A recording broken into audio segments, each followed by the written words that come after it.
Jadi kalau kita lihat pada tahun 2018, ada satu smartphone ni memang popular gila lah. Memang dikenali ramai lah untuk peminat-peminat Android yang tegar. So, nama phone tu ialah Pocophone F1. The reason why Pocophone F1 ni popular adalah disebabkan dia orang menawarkan spesifikasi smartphone yang flagship. Memang flagship gila lah untuk tahun 2018 tu. Tapi yang peliknya, ianya dijual pada tanda harga jualan bawah daripada RM1,500. Kemudian pada tahun 2019, dia orang menyepi. Dia orang tak keluarkan satu phone pun. And then tiba-tiba pada tahun ni, tiba-tiba dia orang macam fikir, dah cukup lah tu kan. 2 tahun dah ni. Memang dah tiba dah masanya untuk kita lancarkan smartphone yang baru. Maka akhirnya, pihak Poco dia decide untuk mengeluarkan smartphone yang terbaru mereka. Smartphone flagship killer terbaru mereka, iaitu Poco F2 Pro. Perasan tak nama dia dah berubah? Dia bukan Pocophone lagi. Dia Poco je. Poco F2 Pro. Tapi walaupun ianya bakal dinobatkan sebagai the real flagship killer untuk tahun 2020 ni, tetap ada jugalah kedengaran desas-desus kan, yang mana minat Pocophone ni, dia orang macam mempertikaikan lah. Kenapa Poco F2 Pro ni jualan harga dia tu mahal sangat? Sebab di Malaysia, Poco F2 Pro ni dijual pada tanda harga jualan permulaan RM2,199. So kalau nak bandingkan dengan Pocophone F1 tu, memang nampak lah dia punya jurang perbezaan harga dia tu memang jauh gila. Jadi persoalannya, adakah berbaloi untuk korang habiskan duit korang tu untuk beli smartphone ni? Jadi tanpa melengahkan masa, jom kita merungkai apa yang perlu dirungkaikan.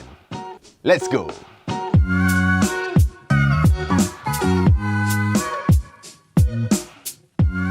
Salam guys, semua sembalik di sini. Sejujurnya, aku boleh katakan yang mana Poco F2 Pro ni memang tak amat bagus. And walaupun ramai yang mempertikaikan yang mana harga jualan dia tu boleh dikatakan agak mahal kalau nak bandingkan dengan versi yang terdahulu, aku tetap boleh katakan yang mana kalau korang decide untuk beli smartphone ni, memang sangat berbaloi. And korang akan dapat setiap sen yang korang bayar tu. Memang berbaloi teruk punya. Sebab untuk tahun 2020 ni, kita boleh nampak yang mana smartphone yang dikategorikan sebagai flagship ni, hampir kesemuanya dijual pada tanda harga jualan permulaan melebihi RM3,000. Betul tak? Jadi dekat sini, kat mana sebenarnya Poco ni dia cut corner sehingga kan dia mampu untuk jual smartphone ni pada tanda harga jualan serendah ni? Bagi aku, jawapan ni kalau secara overall memang senang lah. Sebenarnya dia orang cut corners dari segi R&D. Sebab kalau korang perasan, design yang terdapat pada Poco F2 Pro ni adalah sebiji sama macam yang terdapat pada Redmi K30 Pro. Dan Redmi K30 Pro ni dijual pada pasaran China saja. So untuk market global, dia orang just rebranding je kepada nama Poco F2 Pro. Dan dia orang sumbat lah segala jenis macam Google Mobile Services semua dalam ni lah. Kemudian dia orang just tukar nama je lah kat bawah ni. Dia orang tukar nama jadi Poco. Kemudian dia orang juga ada cut corners dekat bahagian rekaan dia sikit lah.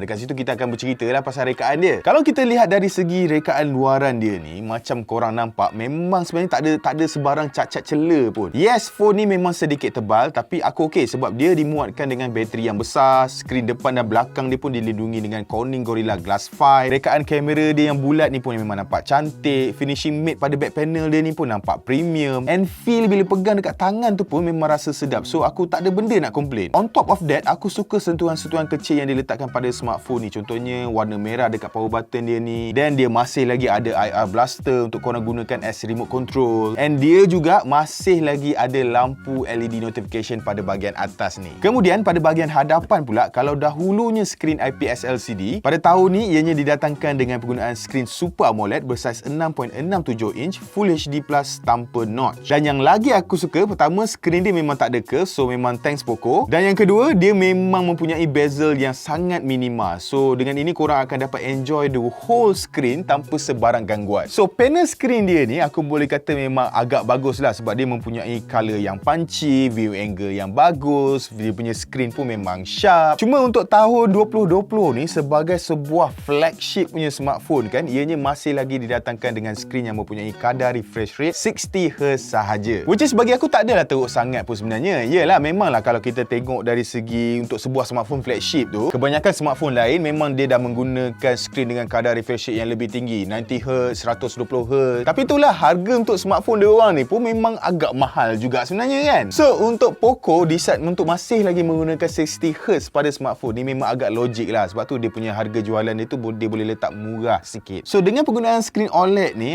korang juga akan dapat enjoy dua benda lah. Satu, korang akan dapat guna under display fingerprint scanner. Kedua pula, korang akan dapat menggunakan fungsi always on display. Lagi satu antara sebab kenapa dia tiada sebarang notch ataupun punch hole adalah disebabkan Poco F2 Pro ni dia sama macam Mi 90 Pro. Ianya didatangkan dengan pop-up selfie camera. Kat sini memang akan ikut cita rasa korang lah. Ada orang suka, ada orang tak suka. Macam aku memang lalang sikit lah. Aku dekat tengah-tengah. Aku suka dia punya pop-up ni sebab pertama, dia memang bila dia pop-up, maknanya dia tak ada sebarang notch, dia tak ada punch hole. So ini bermakna kalau korang gunakan skrin dia ni, memang dia tak ada sebarang gangguan. Kedua, aku ni memang bukan jenis orang yang suka ambil sangat gambar selfie ni. So untuk dia simpan kamera dia dekat dalam tu memang make sense lah. Memang aku lagi suka lah sebab memang aku jarang pakai pun. Tapi dalam masa yang sama, ada juga benda yang aku rasa macam aku tak suka. Sebab let's say kalau kau nak buat face unlock. So untuk korang buat face unlock dengan menggunakan kamera pop-up ni, dia memang agak leceh sikit tau. Sebab pertama, korang kena buka skrin dia dulu. Lepas bila korang dah buka skrin dia ni, korang kena swipe ke atas. Lepas tu dia punya kamera pop-up, dia baca, lepas tu ditutup, barulah skrin korang unlock. So dekat sini dia agak leceh sikit lah sebab dia akan ambil masa yang sedikit lama kalau nak dibandingkan dengan kamera yang memang dah sedia ada dekat skrin tu. Jadi dekat pop-up kamera dia ni, dekat sini korang boleh nampak yang mana dia ada lampu. Korang boleh pilih warna lampu apa yang korang nak. Siap ada sound effect lagi. So benda ni memang nampak style untuk korang lah kot kan. Tapi bagi aku memang tak berapa style. So aku just matikan je feature ni sebab aku memang tak berapa suka. Untuk spek dalaman pula, sebagai flagship killer, Poco F2 Pro ni juga turut didatangkan dengan penggunaan chip paling berkuasa untuk Android buat masa sekarang ni, iaitu Qualcomm Snapdragon 865. Kapasiti RAM sebesar 6 atau 8GB, internal memori 128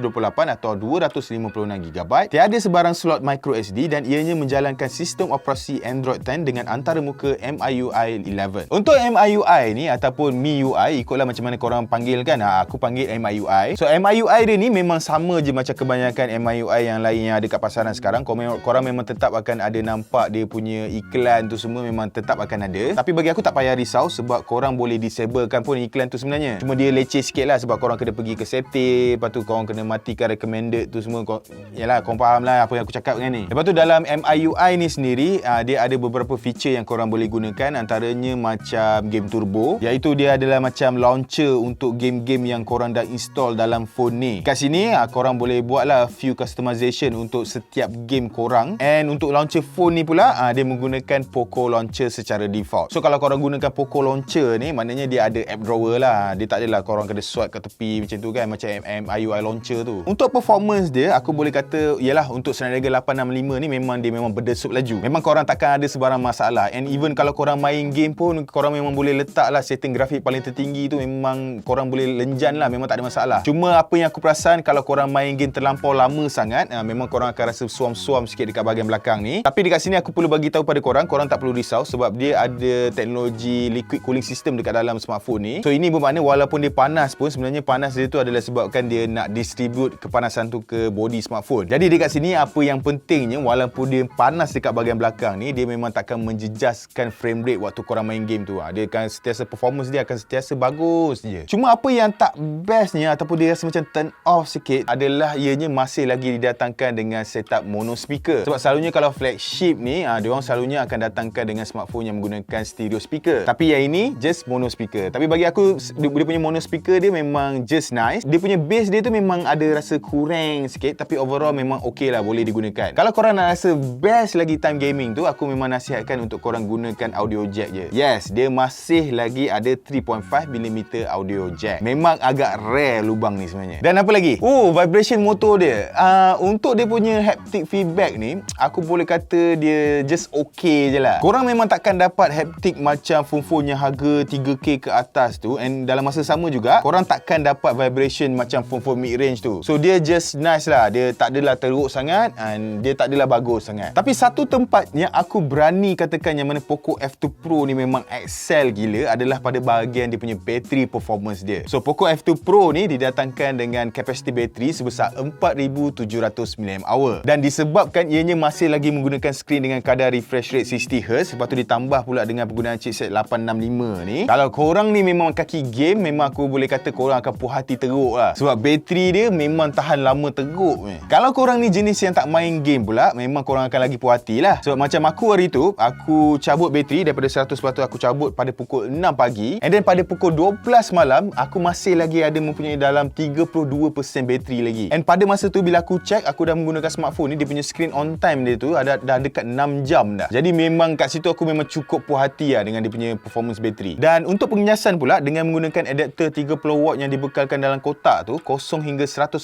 hanya akan mengambil masa dalam masa 1 jam je. So memang laju. Jadi by this time aku rasa korang pun dah boleh nampak dah kan kat mana sebenarnya Poco ni dia cut corners. Contohnya macam screen dengan refresh rate 60Hz kan, dia tak pakai higher refresh rate. Lepas tu dia punya haptic feedback vibration dia pun memang je so-so je. Ada lepas tu dalam UI dia pun ada iklan kan. So dia macam tak best sikit lah dekat situ. And untuk point yang seterusnya, aku rasa kat sini pun dia ada cut corners jugalah, iaitu dia punya performance kamera dia. Jadi untuk kamera ni, Poco F2 Pro ni didatangkan dengan 4 setup kamera pada bahagian belakang ni, dengan kamera utama bersaiz 64 megapiksel f1.9, kamera ultrawide 13 megapiksel f2.4, kamera telefoto makro 5 megapiksel f2.2 dan kamera depth 2 megapiksel f2.4. Untuk kamera hadapan pula, ianya didatangkan dengan kamera motorized pop-up selfie kamera macam aku cakap tadi tu, iaitu 20 megapiksel f2.2. Kalau korang ambil gambar menggunakan kamera utama dia ni, aku rasa memang tak ada masalah sebenarnya. Sensor IMX686 ni memang berjaya memberikan hasil gambar yang cemerlang, detail dia pun cukup dan mid range dia pun aku boleh kata not bad. Color dia bagi aku memang ada sedikit kurang punchy, tapi tak apa, kalau korang nak punchy korang boleh enablekan fungsi AI dia. So kira okey lah dekat kamera utama dia ni. Yang tak okeynya adalah bila korang ke kamera ultra wide dia, sebab dekat sini gambar yang dia ambil tu selalunya akan nampak lebih gelap. Tone warna pun dia berubah jadi kusam, dan yang paling ketara adalah dia nampak macam kurang sharp, macam gambar tu nampak macam smudgy sikit lah. Lain-lain kamera dia aku rasa memang okey. Dia punya portrait mode pun cantik, memang berjaya potong subjek dan background dengan kemas. So tak ada masalah dekat situ. Untuk penggambaran pada waktu malam pula, dengan menggunakan fungsi night mode, AI pada smartphone ni akan cuba untuk menerangkan bahagian shadow yang gelap, tapi dalam masa yang sama ianya akan cuba untuk kurangkan kadar noise pada gambar. So memang nice lah dekat situ. Kemudian dia juga ada kamera telefoto makro. Untuk kamera makro dia ni aku boleh puji, gambar memang cantik. Makro dia memang nampak true makro, and korang juga boleh rakam video menggunakan kamera makro ni. Tapi kat sini kalau korang rakam, dia tak ada penstabilan image lah. Untuk kamera selfie, aku rasa kamera selfie dia ni memang average je. Gambar yang dia ambil memang bagus, sharp, tapi aku perasan gambar tu memang mudah untuk overexpose sikit. Dan aku tak suka dia punya portrait selfie sebab macam agak kurang kemas dia potong subjek dengan background tu dengan cemerlang. Untuk video pula, setting tertinggi yang korang boleh record adalah pada AI 8K, tapi aku suggest untuk korang gunakan pada 4K 30 atau 60fps je, sebab dekat sini video akan nampak lebih stable, sharp pun sharp, and yang paling penting dia tak adalah makan space sangat kalau nak bandingkan dengan video 8K. Kalau korang nak video yang stabil lagi, korang boleh gunakan pada resolusi 1080p. Hasil video dia memang macam korang tengah pakai gimbal. So untuk video quality ni, aku memang berpuas hati. Poco F2 Pro ni dijual pada tanda harga jualan rasmi RM2,199 untuk model 6GB RAM dan 128GB internal, dan RM2,599 untuk model 8GB RAM dan 256GB internal. Jadi kesimpulannya, adakah berbaloi untuk korang go for smartphone ni? Yes, aku boleh kata memang agak berbaloi. Kalau korang memang decide untuk beli Poco F2 Pro ni, aku memang boleh recommend, memang tak ada masalah. Tapi dekat sini, hear me out aku rasa sebenarnya kalau boleh lah kan, aku rasa lebih better kalau korang go for flagship yang tahun lepas. Yes, flagship tahun lepas memang masih lagi menggunakan 855 Plus. Tapi sebenarnya performance 855 Plus dengan 865 ni memang tak jauh beza pun sebenarnya. And dekat sini juga korang boleh dapatkan smartphone yang menggunakan stereo speaker. Korang boleh dapat smartphone yang mempunyai kamera yang lebih baik. And korang juga boleh dapatkan smartphone yang mempunyai screen higher refresh rate, at least 90Hz ke atas. Tapi itulah, aku tetap faham juga kalau let's say korang memang nak juga teknologi 5G, korang nak juga Wi-Fi 6, korang nak juga Snapdragon 865, then memang sangat berbaloi lah. Memang tak ada smartphone lain lah aku boleh recommend. Memang Poco F2 Pro ni, sebab dia ada, macam aku cakap tadi lah, dia adalah merupakan smartphone official Malaysia set yang mempunyai Snapdragon 865 paling murah sekali. So memang sangat berbaloi untuk dibeli. Jadi guys, sampai di sini saja video kita untuk hari ini. Macam biasa, kalau korang rasa video ni best, jangan lupa untuk tinggalkan like dan subscribe. Kita berjumpa lagi di video yang seterusnya. Bye-bye.